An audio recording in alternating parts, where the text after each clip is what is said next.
जय हिंद छात्रों। ये क्लास 10th का साइंस सेट 1 वीवीआई क्वेश्चन जो काफ़ी महत्वपूर्ण है।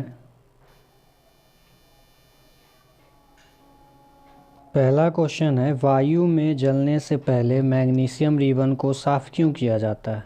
तो वायु में जलने से पहले मैग्नीशियम रिबन को साफ़ इसलिए किया जाता है क्योंकि इसकी ऊपरी सतह हट जाए, साथ ही धूल कण आदि साफ हो जाए ताकि मैग्नीशियम की सतह हवा के प्रत्यक्ष संपर्क में आ सके। तो कोई भी वस्तु तभी जलती है जब वो वायु के संपर्क में आए, इसलिए उसके ऊपर से धूल कण को हटा दिया जाता है जिससे वो वायु के संपर्क में आके सही से जलना शुरू करता है। दूसरा क्वेश्चन है, संतुलित रासायनिक समीकरण क्या है? रासायनिक समीकरण को संतुलित करना क्यों आवश्यक है?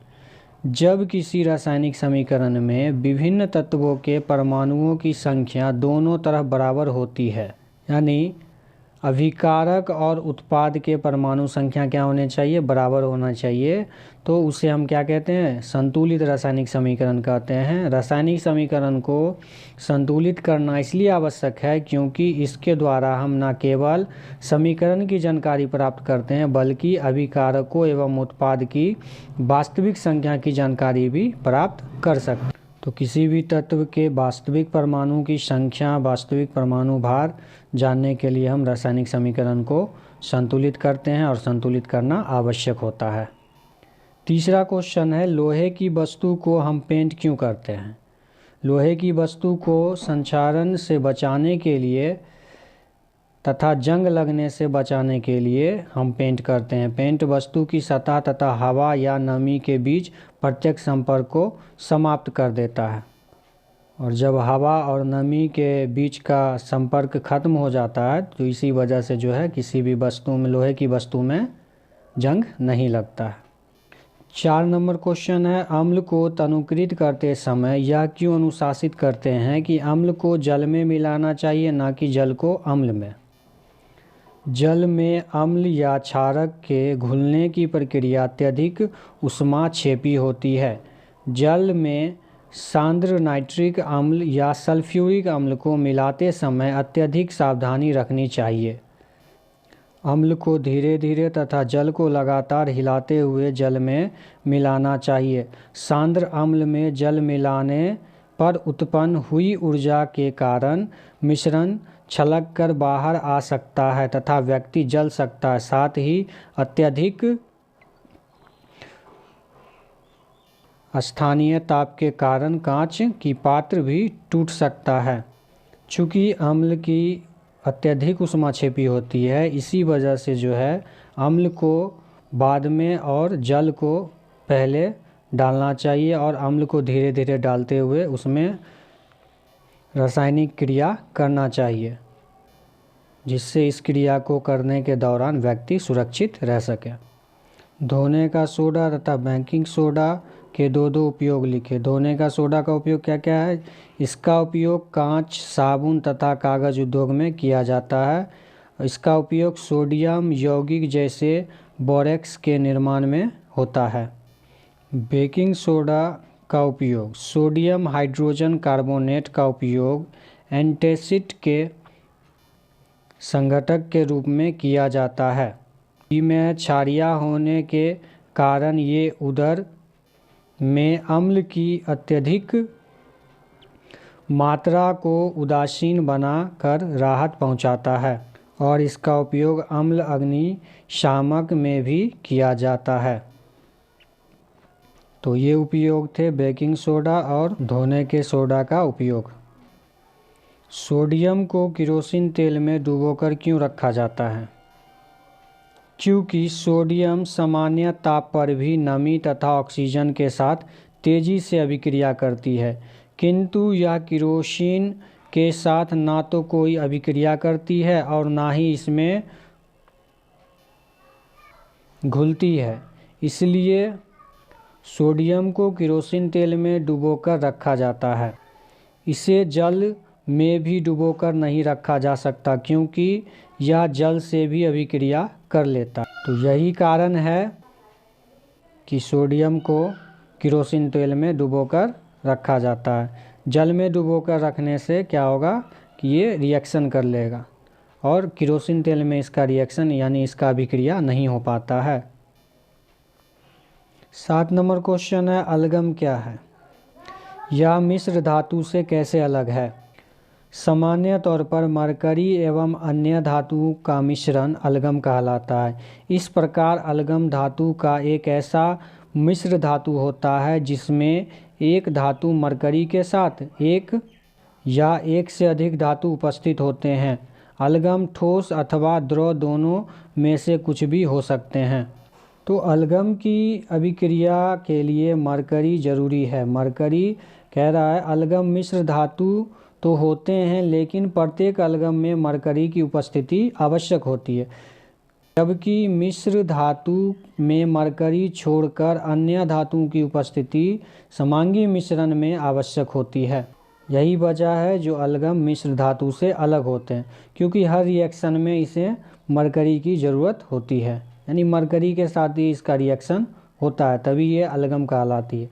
और ये दोनों फॉर्म में हो सकते हैं, ठोस अवस्था में भी और द्रव अवस्था में भी। 8 नंबर क्वेश्चन है, हम वाहनों में उत्तल दर्पण को पश्च दृश्य दर्पण के रूप में वरीयता क्यों देते हैं? क्योंकि ये सदैव सीधा और आभासी प्रतिबिंब बनाते हैं। इनका दृष्टि क्षेत्र भी अधिक होता है, यानी ये जो है बहुत दूर तक इसमें दिखाई देते हैं और प्रतिबिंब जो होता है वो सीधा होता है, जिससे ड्राइवर अपने पीछे के बहुत बड़े क्षेत्र को साफ साफ देखने में समर्थ होते हैं। एक समतल दर्पण द्वारा उत्पन्न आवर्धन +1 है, इसका क्या अर्थ है? धनात्मक चिन्ह यह दर्शाता है कि प्रतिबिंब आभासी, सीधा तथा समान आकार का बना है। लेंस की क्षमता से आप क्या समझते हैं, इसका मात्रक लिखे। किसी लेंस द्वारा प्रकाश को अभिसरण या अपसरण करने की मात्रा को उसकी लेंस के रूप को व्यक्त करता है, और लेंस की क्षमता उसकी फोकस दूरी के व्युत्क्रम के बराबर होता है, और लेंस की क्षमता को P से निरूपित करते हैं। लेंस की क्षमता का मात्रक डायोप्टर D होता है। जब F को मीटर में व्यक्त किया जाता है तो P = 1/F होता है। 11 नंबर क्वेश्चन है कि तारे क्यों टिमटिमाते हैं? गर्म और ठंडी हवाओं के कारण पृथ्वी के वायुमंडल का अपवर्तनांक लगातार परिवर्तित होते रहता है।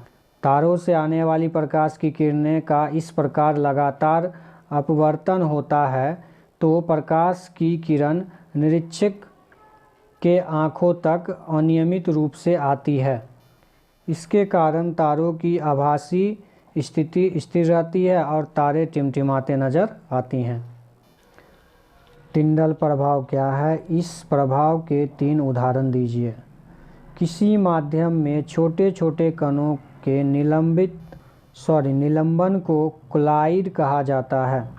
किसी कोलाइडी विलयन में निलंबित कण के प्रकाश के परिकिरणन को टिंडल प्रभाव कहा जाता है। जैसे उदाहरण से समझते हैं कि घने जंगल के वितान में से सूर्य की किरणें का गुजरना, जंगल के कुहासे में जल की सूक्ष्म बूंदें द्वारा प्रकाश का परिकर्णन, धुएं से भरे कमरे में किसी छिद्र में प्रवेश करने वाला प्रकाश पुंज में कणों को उतरते हुए देखना, ये सारी घटनाएं जो हैं ये टिंडल प्रभाव ही कहलाते हैं। टिंडल प्रभाव के द्वारा ही ये सारी घटनाएं होती हैं। द्विफोक्सी लेंस क्या है? इसका उपयोग किस दृष्टि दोष को दूर करने में किया जाता है? द्विफोक्सी लेंस में अवतल एवं उत्तल दोनों लेंस होते हैं। ये दोनों लेंस द्विफोक्सी लेंस कहलाते हैं। ऊपरी भाग अवतल लेंस होता है, यह दूर की वस्तु को देखने में सहायक करता है, तथा निचला भाग उत्तल लेंस होता है, यह पास की वस्तुओं को देखने में मदद करता है। इस लेंस का उपयोग जरा दूर दृष्टि दोष को दूर करने में किया जाता है। 14 नंबर क्वेश्चन है, हमारे शरीर में हीमोग्लोबिन की कमी के क्या परिणाम हो सकते हैं? रुधिर की औसत हीमोग्लोबिन मात्रा किसी भी लिंग में 14.5 ग्राम प्रति 100 ml है। रुधिर है। यदि हीमोग्लोबिन की मात्रा रुधिर में कम होती है तो इसकी ऑक्सीजन की वहन क्षमता भी घट जाती है। यानी जो ब्लड में है वो उसमें ऑक्सीजन क्षमता क्या हो जाएगा, घट जाएगा।